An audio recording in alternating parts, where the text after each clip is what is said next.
오늘 우리가 계속해서 주일날 사도행전을 강의하면서 오늘 내용의 말씀을 보면 그 사람이 여기 나옵니다. 그 사람이 어떤 사람인가라고 하는 것인데요. 선교 여행을 갈 때에 바나바, 바울 그리고 요한이라는 사람이 함께 따라가게 되었습니다. 그런데 갑자기 가다가 요한이 예루살렘으로 돌아가 버린 거예요. 오늘 성경의 13절에 보면 이렇게 말씀합니다. 바울과 및 동행하는 사람들이 바보에서 배 타고 밤빌리아에 있는 버가에 이르는 요한은 그들에게서 떠나 예루살렘으로 돌아가고 그랬어요. 여러분 지금 뭐 하는 거예요? 선교를 가고 있단 말이에요. 선교를 간다는 것은 엄청난 일이에요. 그 목숨 걸고 가는 길이거든요. 그런데 여기 성경에 보면은요, 그가 왜 돌아갔는가에 대해서는 나오지 않아요. 그가 돌아갔다는 말만 나와요. 오늘 신앙생활을 하면서 특별히 이렇게 요한처럼 때로는 이렇게 그냥 자기의 생각대로 어떤 일을 해버리고 마는 사람들을 볼 수가 있습니다. 또 하나는 바나바와 바울의 이름이 바꿔져요. 바나바는 어떤 사람인가? 성경에 보면 착한 사람으로 나오죠. 바나바는 굉장히 성실한 사람이에요. 그리고 신앙적으로 보면 굉장히 성숙하고 인격이 바로 된 사람이 바나바였어요. 근데 선교 여행을 가기 전에는 바나바 이름이 먼저 나와요.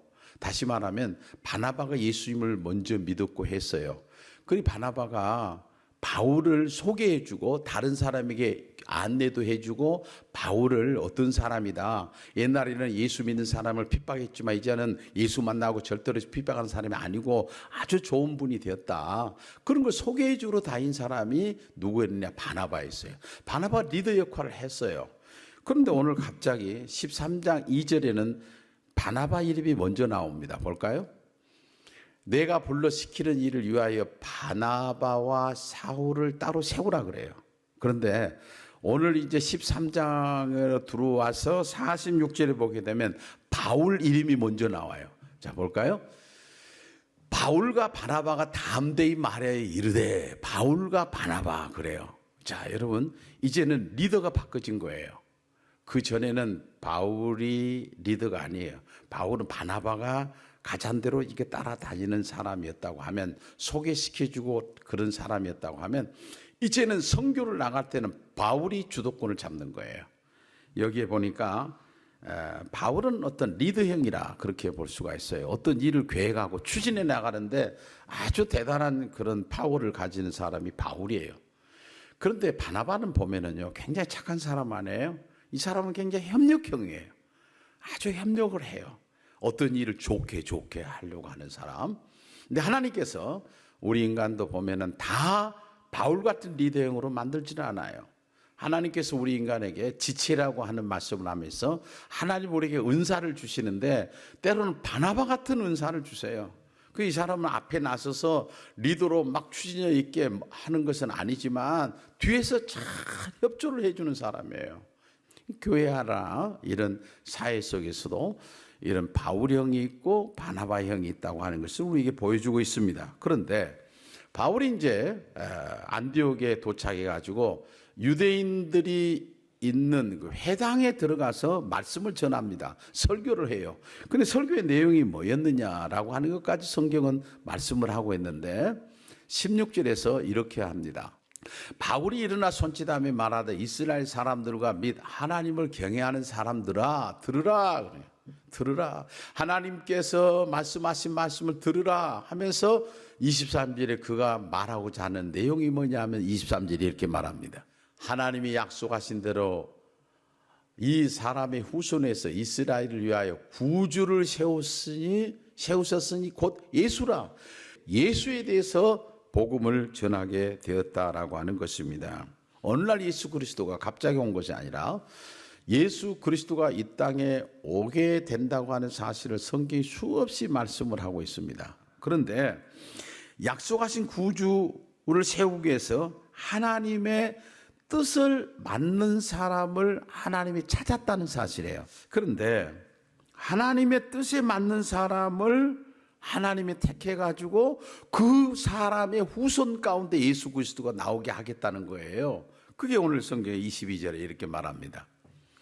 패하시고 다윗을 왕으로 세우시고 증언하여 이르시되 내가 이새의 아들 다윗을 만나니 내 마음에 맞는 사람이라 내 뜻을 다 이루리라 그래요. 이 사람 후손 가운데 예수 그리스도가 탄생한다라고 하는 말씀이에요. 내 마음에 들은 사람이라는 것은 하나님의 마음에 끌리는 사람이란 말이에요. 그런데 다윗은 하나님의 마음에 들었으면 의인이어야 되잖아요. 그런데 다윗은 죄인이에요. 다윗이 살아온 생애 가운데 그가 하나님의 마음에 들었던 것을 하나님은 차곡차곡 아시고 계셨던 거예요. 하나님께서 우리에게 히브리서 11장에 믿음장에서는 이렇게 얘기를 하고 있습니다. 믿음이 없이는 하나님을 기쁘시게 하지 못한다. 이 다윗이 믿음을 가지고 살 때 하나님이 기뻤다 그 말이에요. 다윗은 철저하게 하나님을 의지했던 사람임을 말해주고 있습니다. 그리고 다윗은 자신의 잘못을 회개할 줄 아는 사람이에요. 그러면 하나님 쓰시는 사람은 어떤 사람이냐 하면 의인을 쓰신 것이 아니라 죄임을 고백하고 자기의 잘못된 것을 철저하게 회개하는 사람을 하나님이 쓰신다는 것을 여기서 볼 수가 있습니다. 회개는 겸손한 사람만이 할 수 있는 하나님의 은혜입니다. 그리고 다윗은 하나님 앞에 항상 어린아이 같은 마음을 가지고 살았던 사람이에요. 어느 날 블레셋에서 빼앗겼던 이 법궤가 궁으로 들어왔습니다. 예루살렘으로 들어올 때에 얼마나 기뻤던지 하나님 앞에서 춤을 춥니다. 춤을 추는데 자기의 바지가 벗겨진지도 모르고 춤을 춘 거예요. 근데 이 광경을 보고 있던 아내 미갈, 사울의 딸이잖아요. 미갈이 이것을 보면서 뭐라고 하냐면 심중에 사무엘하 6장에 보면은 심중에 그를 없인 여인이라 그래요. 그것을 알았던 이 다윗은 그 여인을 향하여 사무엘하 6장에서 이렇게 말합니다. 이는 여호와 앞에 한 것이니라. 그가 내 아버지와 그의 온 집을 버리시고 나를 택하사 나를 여호와의 백성이 이스라엘의 주권자로 삼으셨으니 내가 여호와 앞에서 뛰놀리라. 나는 하나님 앞에 춤추는 것이다. 하나님이 나를 왕으로 세워주셨는데 내가 만왕의 왕 대신 하나님 앞에 춤을 못 출 이유가 뭐가 있냐. 너무나도 하나님의 은혜 앞에 감격스러워서 춤을 췄던 것이야. 이 다윗의 이런 모습을 보면서 하나님의 마음은 어땠을까요? 다윗이 이렇게 말하는 모습을 보면서 하나님의 마음은 다윗에 대해서 어떤 생각을 하셨을까요? 그리고 여러분이 잘 아는 대로 다윗은 하나님의 성전을 짓고 싶었던 왕이었습니다. 그런데 다윗의 이런 기특한 마음을 보시고 하나님께서 너는 피를 많이 흘렸으므로 너에게는 허락하지 않지만 너 자식 솔로몬에게 성전을 지을 수 있는 은혜를 기회를 내가 허락하마. 그래서 아들이 성전을 짓잖아요. 솔로몬은 성전을 짓잖아요. 그때의 다윗은 가만히 있는 것이 아니었습니다. 이 재료라도 질 수 있는 이것들을 좀 다 내가 모아가지고 내 아들이 하나님의 성전을 짓도록 해야지 하면서 자기가 할 수 있는 수많은 이런 재료들을 준비해서 성전을 짓도록 해줬습니다. 하나님은 이 모습을 보면서 어떤 마음이 들었을 것 같나요? 아니, 하나님 내가 짓겠어요? 그런 것도 아니고 하나님의 말씀에 순종하면서 자기가 할 수 있는 일이라면 최선을 다해서 자기가 짓는 것은 아니지만 아들이 지을 때 그 일을 도왔던 왕이었다라는 사실입니다. 하나님께서 마음에 맞는 사람을 택한 목적이 있었습니다. 오늘 우리는 이 13장 13절부터 23절 안에서 특별히 중심이 되는 것은 22절의 말씀인데 22절 다시 한번 볼까요?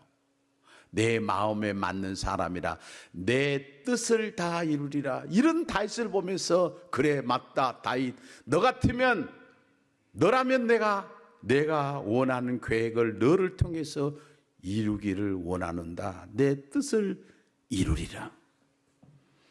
하나님은 예수 그리스도를 이 땅에 보내주시는데 다윗의 후손 가운데 예수 그리스도를 보내주신 거예요. 다윗은 의인이 아니었어요. 다윗은 우리와 똑같은 성정을 가진 죄인이었어요.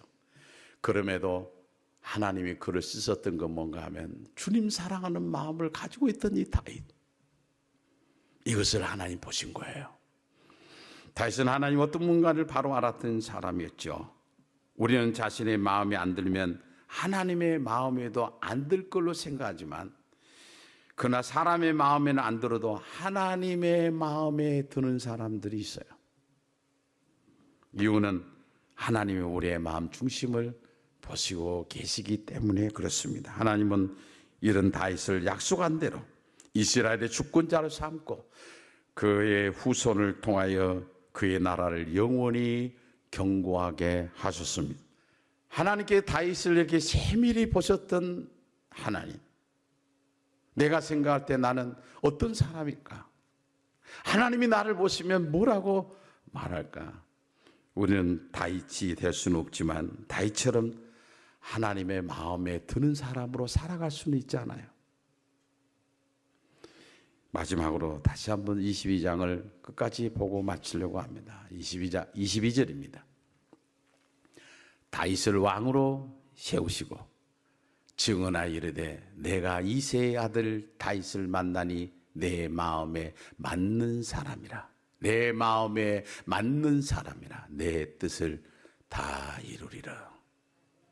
하나님의 마음에 맞는 사람으로 살아가는 우리 모두가 되었으면 좋겠습니다.